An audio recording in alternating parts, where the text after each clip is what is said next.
Hukay tayo guys kasi ayan may tatapon tayong yung rabbit natin guys, bumigay. Oh, wala na si rabbit natin dito, si Gravy. Ano, bumigay yung malaking rabbit natin guys. Ganyan lang talaga siya. Ito na guys. Bumigay siya. Takot siguro sa earthquake kagabi guys.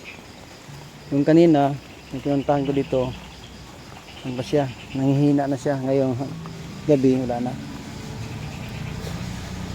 Pinakinaya ni Gravy guys. Isa na lang Gravy natin. Sabi, kinano. Sapo na lang natin. Wala pa na magagawa dyan. Maulan pa naman. Okay guys. May nagawa. Ito yung buhay ng alaga ng rabbit. Yung kahapon, yung isa. Kasi maulan eh. Ano, pag di na makakain na pigs, mamatay din pala sila. Okay, yun na.